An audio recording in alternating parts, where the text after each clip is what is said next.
Всем привет! С вами Сева Приходько, и сегодня у нас на обзоре монитор для творчества и создания контента Acer Concept D. Если говорить абстрактно, то это практически как холст для художника. Здесь высокая детализация изображения, качественная заводская калибровка и точная цветопередача для работы с графикой. Но обо всем по порядку. Это уже не первый продукт от Acer в линейке Concept D, который я держу в руках. Ранее я делал обзор на ноутбук для креаторов Acer Concept D3. Ссылку я оставлю в описании. Линейка была создана инженерами Acer для специалистов в области двухмерной и трехмерной графики, дизайнеров и создателей контента, например, фотографов или видеографов. Самое важное, как мне кажется, и вряд ли кто-то будет с этим спорить, в этих профессиях это цветопередача вашего устройства. Если совсем грубо, то монитор — это ваши глаза.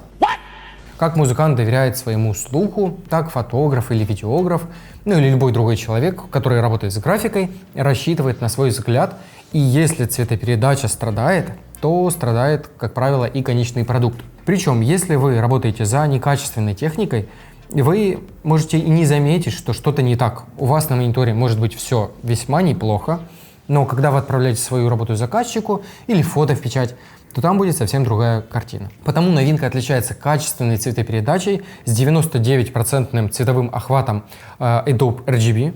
Ну и кроме того, монитор получил сертификат Pantone, который гарантирует, что цвета и оттенки на экране монитора и цвета, полученные при распечатке и полиграфии, будут совпадать на 100%.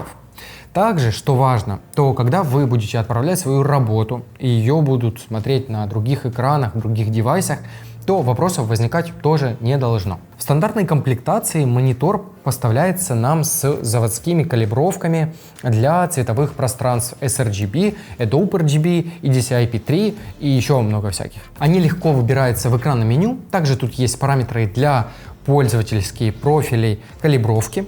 Ну и, естественно, есть другие регулируемые параметры для изменения яркости, контрастности, гаммы, усиления черного, синего цвета и другие параметры для настройки изображения по своему вкусу. Ну и кроме того, Concept D отличается крайне широкой цветовой гаммой с 1,07 миллиарда оттенков, а также обеспечит естественные мягкие переходы между цветами, поэтому монитор отлично справляется не только с рабочими задачами, но и с развлечениями. Всегда приятно видеть правильную картинку, например, при просмотре фильмов. Ведь, опять-таки, вы видите те цвета, которые хотел передать сам автор, режиссер. В общем, это красиво. Что по дизайну, можете видеть сами. Как по мне, монитор смотрится строго и минималистично.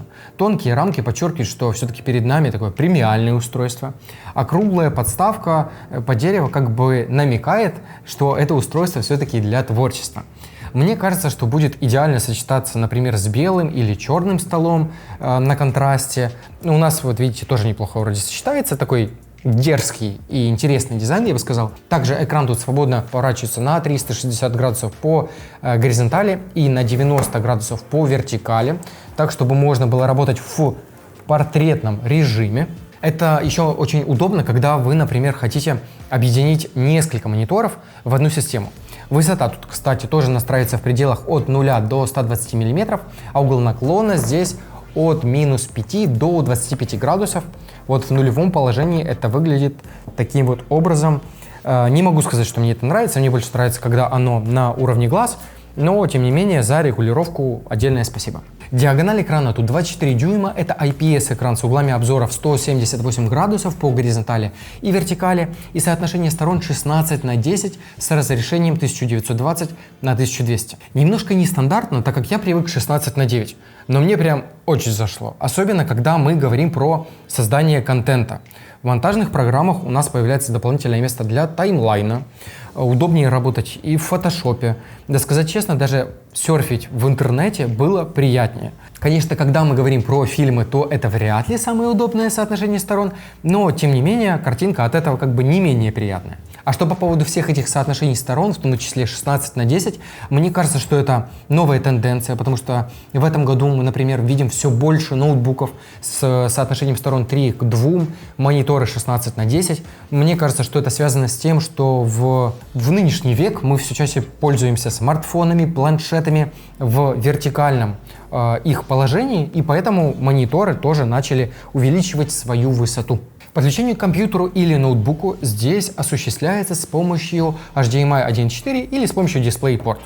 Также здесь можно сразу подключать внешние накопители, например, фотоаппарат со снятым материалом, напрямую через один из 3 портов USB 3.0. Ну и что еще стало приятным таким бонусом, то в мониторе есть 2 встроенных динамика.